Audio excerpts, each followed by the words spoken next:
Semua ya, buat kalian yang belum kenal, kenalin nama gue Eri.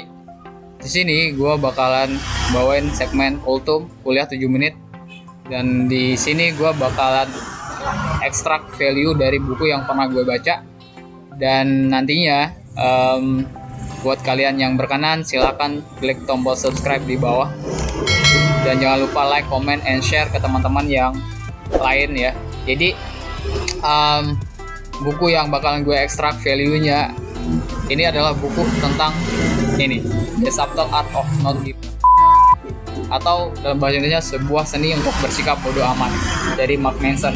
Nah, jadi kita di dunia ini itu pasti punya banyak sekali problem, dan buat lu yang punya problem itu, entah itu di keluarga, entah itu di kantor, entah itu di macam-macam ya, itu pasti punya banyak sekali problem. Nah, di problem ini gimana supaya lo bisa solve untuk problem itu gitu. Jadi ya, poin yang pertama, hidup ini emang susah banget, hidup ini emang keras banget. Nah, jadi di dunia sekarang, media sosial sekarang ini, sepanjang hidup kita terdistraksi akan orang yang misalnya kayak pamer kekayaan. Gue lihat kayak feed Instagram dan story-story-nya keren-keren, terus jumlah followersnya banyak banget gitu kan. Jadi kita terlalu memedulikan hal-hal yang sebenarnya itu nggak penting-penting amat buat kita gitu. Nah, itu terkadang memedulikan banyak hal ini itu berakibat buruk untuk kesehatan mental kita. Nah, jadi kunci untuk kehidupan yang baik sebenarnya bukan tentang memedulikan terlalu banyak hal tadi, tapi bagaimana memedulikan hal sederhana saja. Jadi hanya peduli tentang apa yang benar dan mendesak dan penting, seperti itu. Intinya adalah bukan tidak peduli dan menghindari kesulitan ya, atau masalah itu, tapi lebih ke memilih untuk peduli 1-2 hal dan menemukan hal sulit yang bisa kita hadapi dan nikmati. Nah, jadi sukses itu kan timbul dari masalah yang bisa lo solving atau lo selesaiin, seperti itu. Terus yang kedua, stres sama dengan bodoh amat. Jadi inilah mengapa bersikap bodoh amat itu adalah kuncinya. Jika kita bisa menerima bahwa dunia ini benar-benar penuh dengan masalah dan itu tidak apa-apa, karena memang seperti itu. Masalah akan terus berada di sekeliling kita dan akan seperti itu adanya. Dengan kita tidak ambil pusing akan masalah-masalah itu, kita akan merasa, ketika kita misalnya merasa buruk dalam hati, kita akan berkata kayak, saya merasa sangat buruk. Nah, tapi terus apa gitu kan?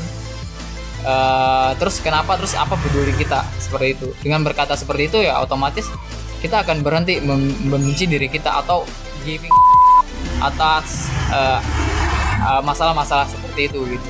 Nah, bersikap masa bodoh ini bukan berarti bersikap masa bodoh tentang apapun.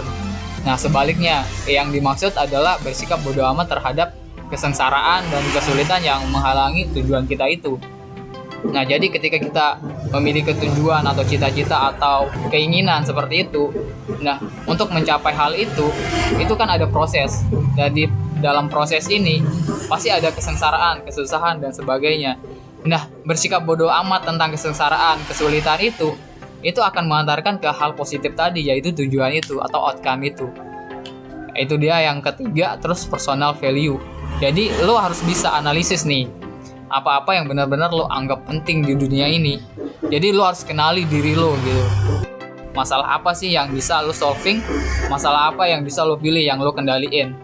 Jangan sampai lo ambil masalah-masalah yang kayak tadi, lo terlalu peduli tentang masalah-masalah yang memang nggak mengantarkan lo ke tujuan lo atau keinginan lo tadi.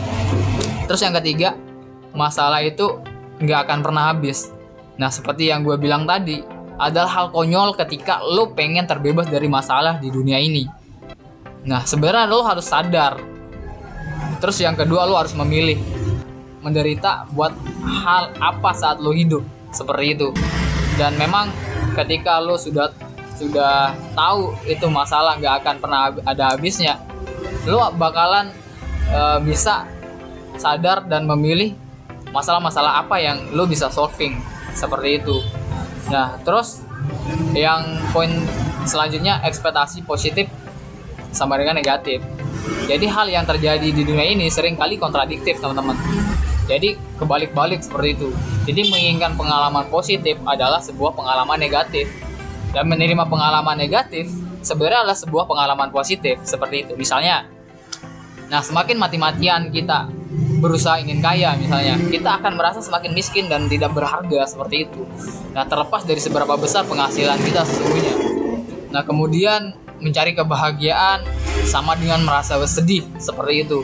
Jadi kita terlalu banyak untuk mencari kebahagiaan kita akan semakin sedih. Gue ngelihat nih di feed Instagram orang, gue pengen seperti itu. Ketika lu terlalu pengen seperti itu, lu bakalan sedih. Kenapa nasib gue seperti ini? Kenapa gue gini? Seperti itu. Dan jadi tidak menerima kesedihan juga sama halnya dengan semakin lo akan sedih. Nah, jadi berusaha melupakan juga akan sama dengan semakin mengingat kayak gitu. Nah, jadi semakin lo pengen ngelupain seseorang misalnya, lo bakalan semakin mengingat orang itu seperti itu. Nah, jadi kita harus peka apa sih hal yang dilakukan dengan berkebalikan seperti itu. Nah, itu cuma segelintir contoh doang. Nah, dari hal-hal yang kita bahas tadi, kita tahu yang namanya kesusahan, problem atau masalah itu sebenarnya adalah sesuatu yang positif. Tapi kalau kalian mikirnya justru yang kalian punya keinginan atau desire untuk sesuatu yang positif itu malah jadi negatif karena itu membuat kalian punya ekspektasi, wah gimana nih, gua harus punya ekspektasi nih, sesuatu yang positif atau outcome, dimana outcome atau hasil itu di luar dari kendali kalian atau dari kendali teman-teman. Yang terakhir, kita harus bisa menentukan apa yang ingin kita lakukan. Nah, jangan membayangkan hal yang enak-enaknya doang gitu kan. Apa lo masih mau melakukan hal-hal yang lo idam-idamkan? Apapun yang terjadi nanti di proses yang lo bakalan tempuh itu gitu kan. Kadang kita kan mikirkan, wah dia sukses banget, wah dia keren banget ya bisa hidup kayak gitu. Ketika lo sudah tahu tujuan lo kayak gitu atau cita-cita lo kayak gitu, lo juga harus memikirkan prosesnya. Bagaimana orang itu sampai bisa seperti itu. Kadang-kadang orang itu juga bisa sampai kayak begadang semalaman, 7 hari 7 malam gak tidur seperti itu kan, untuk bisa mencapai ke titik itu gitu. Nah, kadang-kadang kita pengen ke titik itu tapi kita nggak tahu prosesnya kayak gimana. Nah, kita harus kritis akan hal seperti itu, teman-teman. Nah, jadi itu poin-poin penting yang gua pengen share ke teman-teman. Nah, jadi buat teman-teman yang bisa dapat poin-poin itu hanya segelintir poin yang bisa gue bagi. Nah, jadi gue saranin buat lo baca buku ini juga, buat teman-teman baca juga. Jadi apalagi kalau bisa bahasa Inggrisnya ya. Jadi versi bahasa Inggrisnya biar lebih ngena lagi. Mungkin itu aja dari gue, teman-teman. Sekian buat lo yang suka akan video ini. Gue saranin lagi buat lo like, comment, dan subscribe channel gue. Dan kita ketemu di video selanjutnya. Thank you.